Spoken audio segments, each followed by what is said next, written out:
ಐತಿಹಾಸಿಕ ಸುಪ್ರಸಿದ್ಧ ಶಿವನ ದೇವಸ್ಥಾನಕ್ಕೆ ಜಲದಿಗ್ಬಂಧನವಾಗಿದೆ. ಬಾಲ್ಕಿ ತಾಲೂಕಿನ ಕಟ್ಟಿ ತುಂಗಾಂವ್ ಗ್ರಾಮದಲ್ಲಿರುವಂತಹ ದೇವಸ್ಥಾನ ಬೀದರ್ ಜಿಲ್ಲೆಯಲ್ಲಿ ಧಾರಾಕಾರ ಮಳೆಯಾಗ್ತಾ ಇದೆ.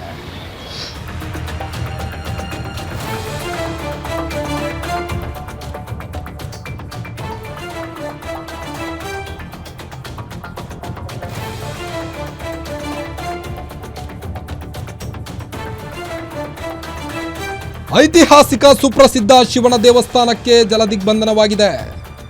ಸತತ ಮಳೆಯಿಂದಾಗಿ ಕರ್ನಾಟಕದ ಜನ ತತ್ತರಿಸಿದ್ದು, ಬಾಲ್ಕಿ ತಾಲೂಕಿನ ಕಟ್ಟಿ ತುಂಗಾಂವ್ ಗ್ರಾಮದಲ್ಲಿರುವಂತಹ ದೇವಸ್ಥಾನ ಇದಾಗಿದೆ.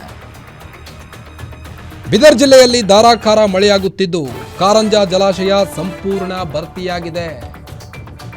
ಈಗಾಗಲೇ ರಾಜ್ಯದ ಹಲವು ನದಿಗಳು ಹಳ್ಳ ಕೊಳ್ಳಗಳು ತುಂಬಿ ಹರಿಯುತ್ತಿದ್ದು ನೀರು ಹರಿವಿನ ಮಟ್ಟ ಭಾರಿ ಭರ್ತಿಯಾಗಿದೆ.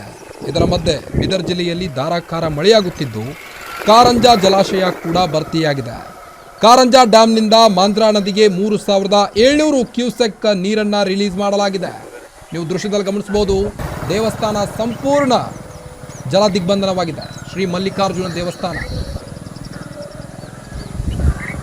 ಬಾಲ್ಕಿ ತಾಲೂಕು ಬೀದರ್ ಜಿಲ್ಲಾ ಅಲ್ಲಿರುವಂತಹ ದೇವಸ್ಥಾನ. ಇದು ಮಳೆಯಿಂದಾಗಿ ಈಗ ಸಂಪೂರ್ಣ ಜಲ ದಿಗ್ಬಂಧನವಾಗಿದೆ. ಬೀದರ್ನ ಧಾರಾಕಾರ ಮಳೆಯಿಂದಾಗಿ ಆದಂಥ ಅವಾಂತರ ಇದು.